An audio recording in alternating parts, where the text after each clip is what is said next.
Halo, selamat malam. Belum puas nih rasanya jika mendengarkan cerita asmara hanya dari satu sisi. Maka dari itu, Duduk dan Dengar mempersembahkan Dear Nikki supaya kamu tahu nih cerita dari sisi Lutfi itu sendiri. Gimana ya kelanjutan kisahnya? Yuk dengerin.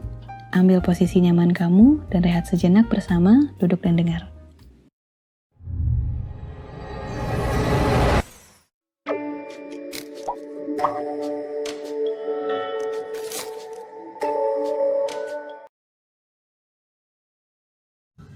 Dear Nikki, sebenarnya,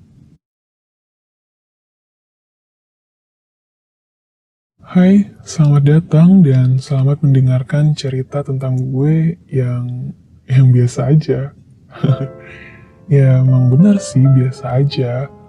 Apa sih cerita yang dipunya oleh seorang barista biasa seperti gue? Gak ada yang spesial dalam hidup gue. Ah, iya, ada. Ada satu yang spesial. Seseorang yang begitu spesial dalam hidup gue. Dia adalah... Nah, baru aja mau diomongin, orangnya udah datang. Nikki. Dia adalah salah satu karyawan di kantor elektronik yang berada tepat di seberang kafe. Dan dia adalah... sahabat gue. Ya, sahabat dari kecil. Dia sedang memesan sesuatu di meja kasir, dan gue masih sosok sibuk menyiapkan pesanan pelanggan, dengan sesekali masih ngelirik ke arahnya. Dia melihat ke arah gue, tapi pura-pura nggak lihat aja deh biar dia kesal. Ya, gue emang seneng ngejailin dia. Usai dari tempat kasir, dia berjalan ke salah satu tempat duduk. Gue membaca struk pesanannya yang diberikan oleh kasir. Apa? Dia cuma pesan segelas kopi? Padahal ini udah masuk jam makan siang. Gue bergegas ke dapur dan menyiapkan beberapa porsi makanan untuknya. Anak itu memang paling susah kalau disuruh makan. Dan doyan sekali hanya menyeruput bergelas-gelas kopi. Heran, bagaimana sih dia bisa tahan hanya dengan segelas kopi itu?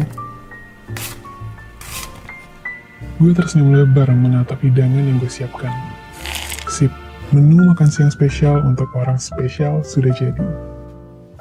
Gue berjalan menuju tempat duduk Nikki, meletakkan 2 porsi makanan ke hadapannya dan duduk di sampingnya. Gue bisa melihat perubahan raut wajahnya, dari yang terlihat terkejut menjadi sumringah melihat kehadiran gue. Ya ampun, lucu banget nih anak. Apa segelas minuman itu bisa buat lo kenyang? Makan nih, ucap gue sambil menyelipkan sendok ke tangannya. Dia dengan semangat menyantap sepiring pasta di hadapannya. Tapi tiba-tiba, dia menghentikan aktivitas makannya dan menatap gue dengan tatapan mematikan. Kenapa bukan kamu yang nganterin pesananku tadi? Apa mbak-mbak itu nggak ngasih tahu kamu?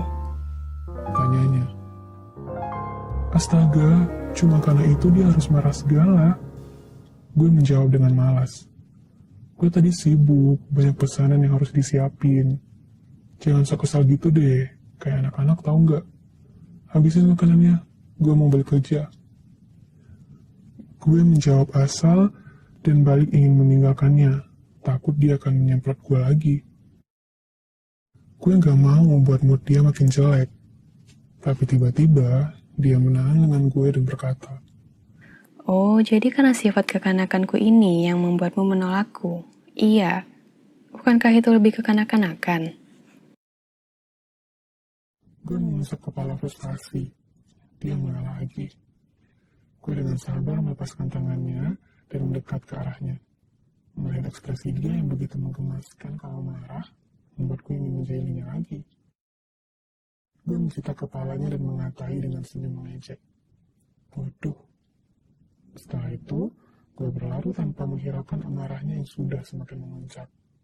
Gue terkait keringan membayangkan ekspresinya. Tidak lama kemudian, gue mendengar Mbak Kasir memanggil seseorang dengan suara sedikit meninggi. Gue mengintip dari arah dapur dan melihat apa yang terjadi. Sepertinya Mbak itu sedang memanggil Nikki. Mbak, Mbak belum bayar makanan tambahan yang tadi. Niki tampak melongo dan kemudian mendekat ke arah kasir, mengeluarkan beberapa lembar uang dengan ekspresi malu bercampur marah. Gue merutuki diriku sendiri, karena lupa ngasih tahu mbak kasirnya untuk menembusnya ke gue aja. Mampus deh, pasti Niki jadi makin marah nih sama gue. Aduh, Lutfi bego. Jam sudah menunjukkan pukul 4 sore. Gue bergegas bersiap pulang dan menjemput Niki di kantornya. Tapi sebelum itu, gue melajukan motor ke sebuah toko coklat langganan Niki untuk membelikannya beberapa makanan manis. Ya, tentu saja untuk menebus kesalahan gue hari ini. Gue yakin dia pasti nggak akan marah lagi kalau udah disogok sama ginian. Usai berbelanja, gue melajukan motor dengan kecepatan penuh menuju kantor Niki. Udah 15 menit gue menunggunya di luar kantor. Tapi dia tak kunjung keluar. Apa dia lembur ya? Gue memutuskan untuk mengirimkannya pesan. Dan tak lama setelah itu, barulah dia muncul. Gue memperhatikan dia dari jauh. Tatapannya kosong. Seperti sedang memikirkan sesuatu. Apa pekerjaannya mengganggu pikirannya? Dia mulai melihat ke arah gue. Gue dengan riang memamerkan sekantong coklat ke hadapannya, berharap bisa memperbaiki moodnya. Tapi ekspresinya tetap sama. Masih datar, dan kelihatan tak bersemangat. Dia masih diam menatap sekantong coklat itu, dan kemudian bertanya, Apa ini tandanya kamu menyukaiku? gue dibuat kikuk olehnya. Dengan refleks, gue memukul kepalanya gemas dan menjawab, iya, gue suka sama lo, tapi sebagai sahabat. Gue tertawa pelan, mencoba mencairkan suasana. Tapi ia hanya menunduk dan tersenyum tipis. Gue bingung sama sikap dia akhir-akhir ini. Terlebih saat gue akan memasangkan helm padanya. Dengan cepat dia meraih helm itu dan memakainya sendiri. Apa dia masih marah ya soal yang tadi siang? Kalau memang iya, gue akan minta maaf deh nanti saat tiba di rumah. Dan jadilah sore itu kami pulang dengan hanya ribut bersama pikiran masing-masing, tanpa ada yang membuka pembicaraan. Kami diam 1000 bahasa sampai tiba di rumah Niki. Salah satu kebiasaan gue dan Niki adalah makan malam bareng.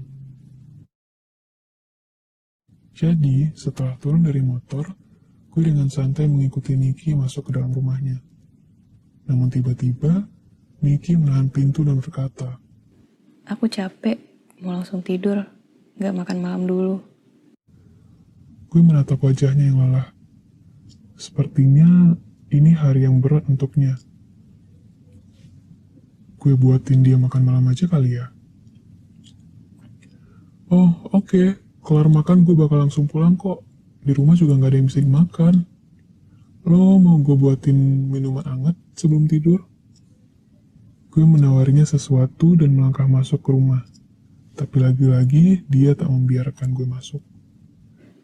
Di sini juga gak ada yang bisa dimakan. Stok makananku habis. Kamu beli makanan di luar aja ya. Serius, aku capek banget. Kamu pulang aja ya. Niki mulai mendorong pintu dan hendak menutupnya dengan paksa. Gue udah gak tahan lagi dengan sikapnya yang membingungkan ini. Dengan cepat gue menahan pintu dan mengeluarkan semua yang jadi pertanyaan dalam kepala gue. Lo kenapa sih, Nick? Kenapa rasanya lo lagi ngindarin gue? Gue salah apa sih? Masalah makanan tadi siang. Gue minta maaf deh. Iya, gue ngaku salah. Lain kali gue bakal traktir lo. Janji. Please jangan ngindarin gue kayak gini dong. Perlahan ia melepaskan tangannya dari pintu. Tapi bukannya memberikan jawaban, dia malah memohon ke gue. Pulang ya, please. Aku capek. Gue terhenyak. Oke, gak ada gunanya gue memaksa dia malam ini. Gue gak mau membuat dia makin capek. Akhirnya, gue mengalah. Gue berbalik dan menuntut motor memasuki garasi rumah. Gue memasuki rumah dengan lesu, mengambil sebotol air dingin dalam kulkas dan duduk lesehan di depan TV. Aduh, sesulit ini ya berhadapan dengan seorang wanita. Sikap dan perasaannya bisa berubah-ubah dan nggak bisa ditebak. Gue menyandarkan kepala ke sofa, menutup mata, dan tiba-tiba kejadian beberapa bulan yang lalu, saat Niki menyatakan perasaannya ke gue, terlintas begitu aja dalam pikiran. Gue masih ingat betul di hari ulang tahunnya. Entah dia dapat keberanian dari mana menyatakan perasaannya ke gue. Dan satu hal yang gue sesali saat itu adalah berbohong padanya. Untuk pertama kalinya. Gue menolaknya dan mengaku menyukai orang lain. Gue tahu betapa sakit hatinya saat mendengar kebohongan gue itu. Tapi gue gak menemukan alasan lain di keadaan yang begitu mengejutkan. Tapi entah kenapa, gue belum siap untuk menjalin hubungan dengan status pacaran bersama Niki. Entahlah, mungkin gue terlalu nyaman dengan hubungan persahabatan ini. Serasa dia gak akan ninggalin gue, karena persahabatan gak akan ada kata putus. Hal yang gue takutkan pada status pacaran adalah hubungan yang benar-benar berakhir hanya karena hal sepele. Putus, dan akhirnya Niki ngejauhin gue. Gue benar-benar gak mau kehilangan Niki. Gue tahu gue egois, dan pemikiran gue itu terlalu kekanak-kanakan.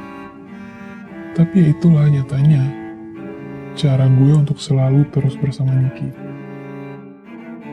Aduh udahlah, berantem sama kepala sendiri kayak gini gak ada gunanya. Semoga besok Niki udah kembali baik sama gue. Keesokan paginya, seperti biasa, gue menuju rumah Niki untuk berangkat kerja bareng.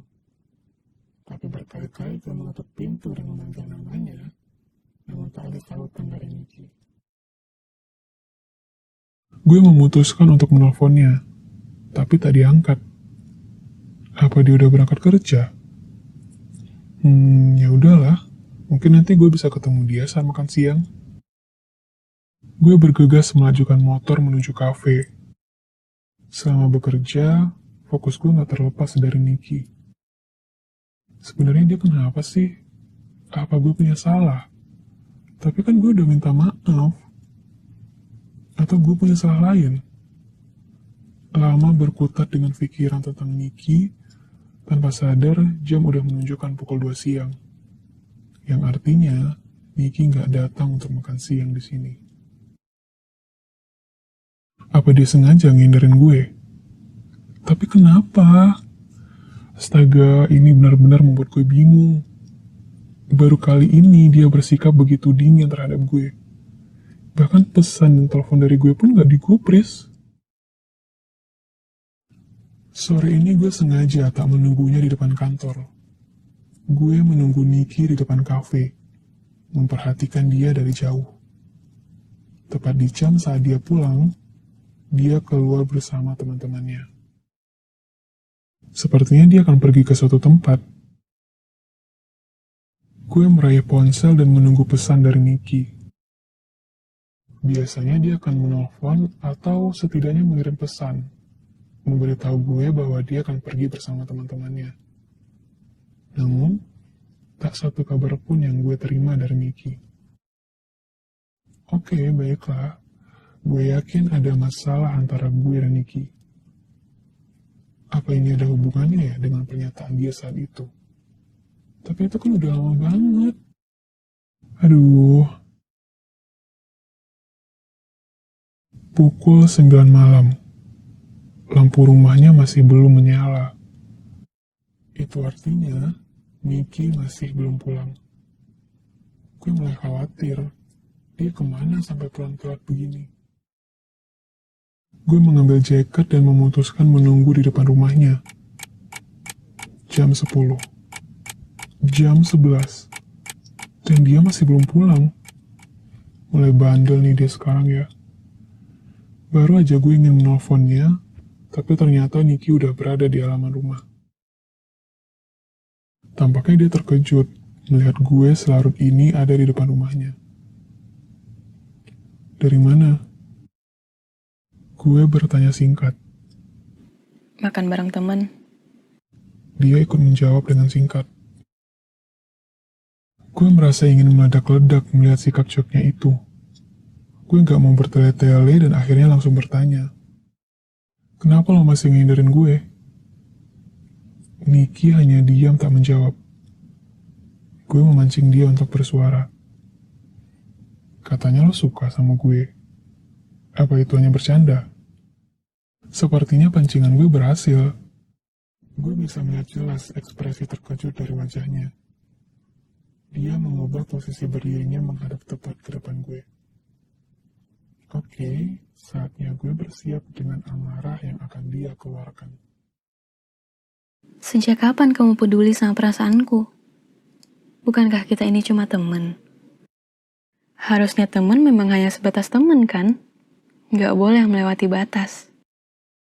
Dan menurutku, pulang pergi kerja bareng, makan bareng, kemana-mana bareng, itu adalah hal yang seharusnya dilakukan oleh orang pacaran. Dan kita seharusnya nggak melakukan itu. Dan cuma membuat orang-orang salah paham. Karena aku baru menyadari hal itu, makanya aku menghindarimu. Katamu, aku nggak boleh melewati batas. Ya ini yang sedang aku lakukan. Membatasi diri sebagai teman. Apa kamu paham sekarang? Gue bergeming. Ternyata benar dugaan gue. Dia menyerah dengan perasaannya terhadap gue.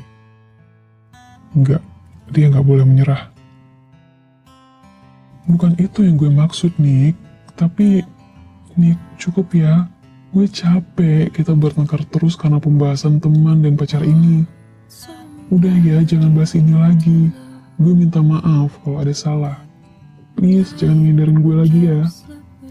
Gue mencoba memohon padanya.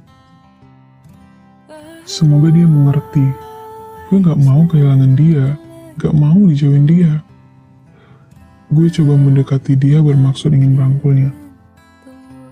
Tapi dia melangkah mundur. Membuat gue tercekat. Kamu kira menjalani cinta bertepuk sebelah tangan ini gak capek? Kamu kira menahan perasaan sama sahabat sendiri itu gak capek?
Ya, itu tadi kisah antara Lutfi dan Niki dari sudut pandangnya Lutfi. Apa Lutfi benar-benar akan menjauhi Niki ya? Yuk nantikan bagian terakhir dari kisah cinta Lutfi dan Niki di minggu selanjutnya ya. Sampai jumpa di podcast selanjutnya dan selamat malam.